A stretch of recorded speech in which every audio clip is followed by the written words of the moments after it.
Alright, here we are, Eldon back again with another episode of the Crazy Dad Camaro. And here we are, it's a big day in the life of the Crazy Dad Camaro. This is our engine and transmission that we ordered to replace the one that's in there. This one, like I said, we found only has 88,000 miles on it. Picked it up for about $1,200. And I thought, well, if I got a engine that's that low mileage and the tranny's got at least that little mileage on it, and mine in there, who knows what kind of condition it's in. So I picked this package up for $1,200. That included getting it shipped to me. So they brought it into the truck depot, and I just went over and had them forklift it right in the back of my truck. So we're in good shape, and we're gonna spend the next day or two taking the old engine and tranny out of the car, putting that new one into here. So I'm really curious to see what condition everything's in as we pull this one out. Get a look at it. If there's any parts on it that look like they're new, then we'll probably swap them over to that one. That one looked like it had a fresh water pump on it, and this one does too, so we'll kind of at least hang on to this one and keep it. That new one actually, unlike most engine trannies you get at the wrecking yard today, came with all the accessories on it. So I have an alternator and a power steering pump and a air conditioning compressor that all came with that. And so that's nice. We'll have them in our stash of parts here in case we need something. Also, we had a question with it not starting if this coil pack here wasn't part of our problem. And that one came with a new coil pack on it. So excited. This one's got much better spark plug wires, so a lot of those things will get transferred over, and we'll just see how this process goes. But I'm not going to do the complete how to pull it out video on this. There's dozens of videos online about doing this on this car. Apparently it's easier to take them out the bottom by unbolting the whole cradle that holds the front suspension in and just dropping that out, lifting the car up off of it. I've never done that before. I've always taken motors out through the top, but there's enough stuff saying that it's easier to do it that way that we're going to give it a shot, especially since we're doing the engine and the tranny at the same time. So we'll get those pulled out, and we'll let you know as we go back in. I'll probably show you a few in-process videos here. But swapping an engine out's basically just taking loose everything that is holding it in the car. And yeah, that sounds oversimplistic, but that's really what you got to move towards. And on this one, some of those things are going to be harder to see once we get back in there, but we're going to dig them out and get this figured out. So here we go. Back with the Crazy Dad Camaro on another fun low-bot project. How to put a decent engine in your car for only $1,200 and some labor. Kids, there she sits. That was a big, long pain in the behind day's work right there. This is the way that everybody says it's easiest to get the motors out of these things. And since I'm replacing the transmission too, I figured out I probably better take it all out in one bunch. And I've complained a lot about it, but I guess it really wasn't any harder than most of them. It was just something different than what I'm used to. So anyway, it's out. Just got to unbolt it from the cradle there and lift it up, and I'm probably going to clean that cradle up pretty good before I put it back in, and then set the other one out of the truck right over here into the cradle and start sliding her back in somehow. I'm not quite sure how that's going to happen, but we'll give it a little time and we'll get her done. But it's doable. So there she sits. We're coming around towards getting this project done. Just for fun, there's a couple things that I've done on this engine. So these pieces right here, you can see, right there's a big RTV silicone sealer. So somebody had taken this pipe out of the fitting that it goes into, and it's one where the coolant goes from the intake manifold up to the throttle body to kind of keep the temperature consistent, or let it know what temperature it is. And this is something that you could do in a pinch to get yourself home, but it's really not a good solution.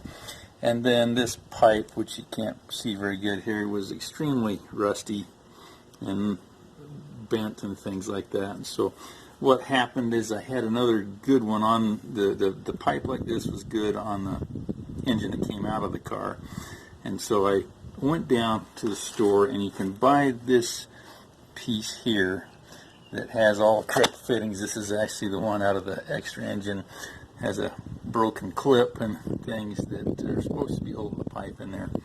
So I couldn't even reuse it, but I went down and got a new one. It cost me $9, and unscrewed it, put it back in, put my good pipe of the two in place, and so now I've got those right there. You can see back in here is the new piece that I bought that has all the clips and seals in it, and then I cleaned this up and put it in place, and we're all good to go there.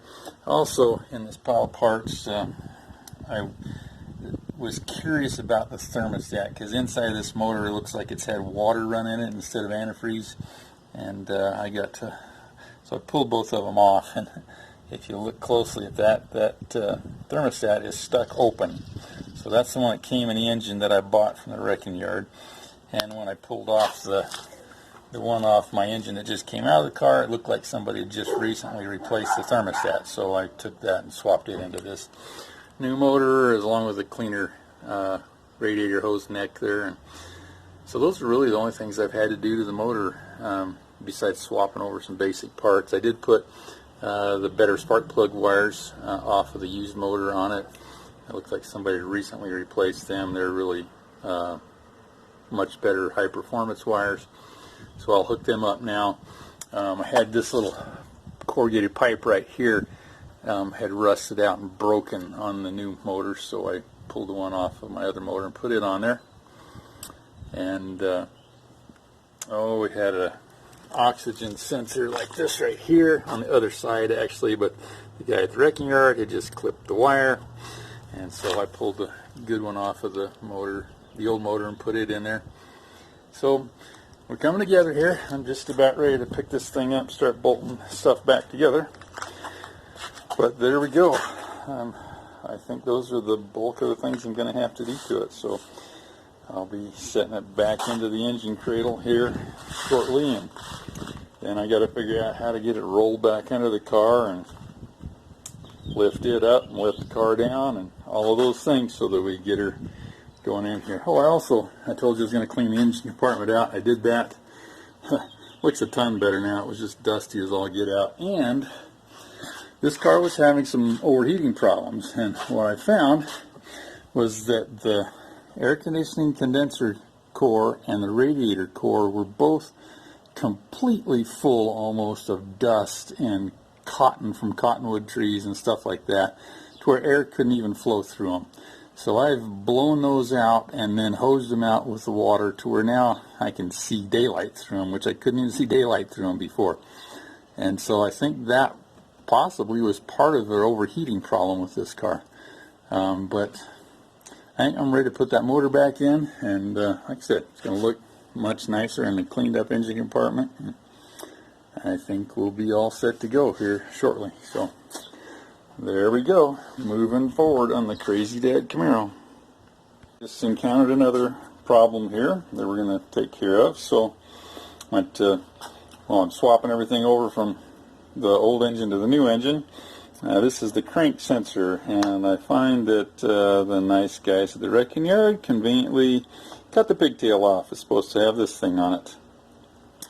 And this is one of those things, I've already looked it up. It's going to cost me about $50 to replace it, but here's what I know. That this engine was running when they pulled it out at the wrecking yard. They told me that specifically, as they'd tested it. And my old engine wasn't, and remember, my mechanic friend had a suspicion. He said it might be your crank sensor. So instead of spending $50, I'm going to do it the low buck way. I'm going to snip the pigtail off of here and solder it onto this one, and I think we'll be in good condition there. And let's see, here we go. 1, 2, 3. There we go. Now I'm not going to take the time to show you how to solder it, but I want to get this thing thrown away before I forget which one is right. So there we go. We will locate our soldering tools and get this puppy soldered on there. And then I'll be able to put the wire loom cover back on it here and the little clip right there, and should be as good as new. Hopefully this will save me 50 bucks and keep the thing moving along there. I could just use crimp connectors on this, but I'm kind of concerned because this is in a place where it's susceptible to a lot of oil and water and those kind of things, and so I want to make sure I got some good connections. So I'm going to try solder this and put some shrink wrap over the connections to seal them up good. And I'll do that instead of using crimp-on connectors. Now, I'm not opposed to crimp connectors. I do use them a lot, but in this particular situation we'll be a lot better off if we will actually solder it. So that's my game plan. Oh, this also is behind the crankshaft harmonic balancer pulley and everything right down in here. And since I'm already this far down, I'm going to see if I can get one of the crank seals at the local parts store and get that put on there, just because even if it costs me 15 bucks, it saves a leak. And I'm already this far into it, I might as well do that. So that's what I've discovered so far and what we're going to work on fixing on the Crazy Dad Camaro, just sitting there waiting for its engine. Go with a partway back in video. This has been an interesting process. I've never had an engine out the bottom before, and it's actually going back in quite nicely. I'm finding that I have to be ultra careful and go down just, tiny bits of very slowly and a little bit at a time, and then stop and check everything, make sure it's working. On this one, it turns out that one of the first things you have to do is start putting the wire harness into place correctly and feeding it in and plugging it in. So I've actually got most of the wiring harness plugged in right now, and I'm still quite a ways from being all the way down. Looks like I'm a good 6 inches from being all the way down, but that seems to be the way things want to go in there. So it's an adventure trying to do this. I'm not saying everybody needs to do this on a car. This one obviously is something where it became necessary, so I do this frequently, so I'm just jumping in and tackling it. But not exactly the way we want a low buck car to go, but hey, we're still down there. Been adding up and watching the costs on it, and it's still going to be way cheaper than going out and buying a car somebody else has done. It looks like this. So anyway, I think it's going to be fun. It's starting to look like it's supposed to. Guys, here she is. We got that motor back in, and I have gotten it started, and she runs. I do still have a problem that I got to work out on it, though.